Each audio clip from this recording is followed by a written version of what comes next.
இதுக்கான ப்ராடக்ட்ஸ். பெண்களோட ஆரோக்கியம் பாதிக்கக்கூடியது அப்படின்னு பார்த்தோம்னா ஒரு 3 வயது நிலைகள்ல நம்ம பார்க்க முடியும்.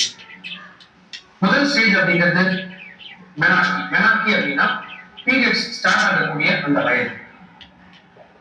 சராசரியா 13 வயசுல ஆரம்பிக்கணும். பட் இப்ப இன்னைக்கு இருக்கக்கூடிய சிச்சுவேஷன்ல 8 வயசுலயே வந்து பீரியட்ஸ் அட்டன் பண்ண ஆரம்பிச்சிடறாங்க. இரண்டாவது ஸ்டேஜ் என்ன அப்படின்னா பிரெக்னன்சி.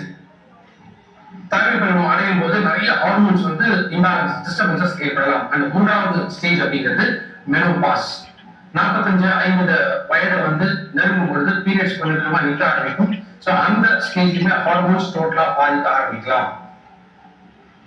என்ன மாதிரியான பாதிப்புகள் வரும்னா ஒண்ணு அனீமியா. அனீமியானா ரத்த சோகை. ஹீமோகுளோபின் அளவு வந்து ரொம்ப ரொம்ப குறைவாக இருக்கும். இதனாலுமே நிறைய காம்ப்ளிகேஷன்ஸ் ஏற்படலாம். இரண்டாவது தைராய்டு ப்ராப்ளம்.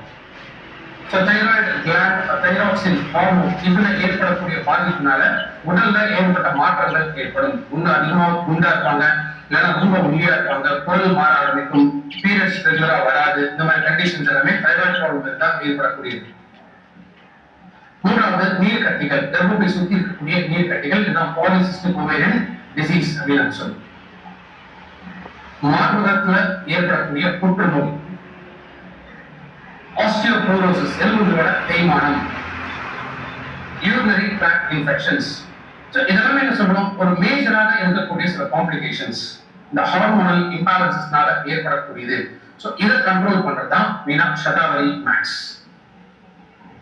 ஷதாவரி அப்படின்னா தண்ணீர் விட்டான் அப்படின்னு சொல்லக்கூடிய ஒரு மூலிகை. அதிலே தயாரிக்கக்கூடியது நம்முடைய ஷதாவரி கேப்சூல்ஸ்.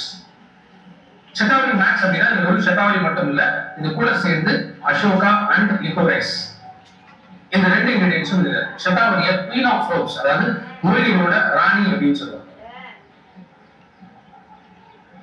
ஷதாவரி இருக்கிறதுனால ரீப்ரொடக்டிவ் சிஸ்டம் வந்து ஹெல்த்தியா இருக்கும்.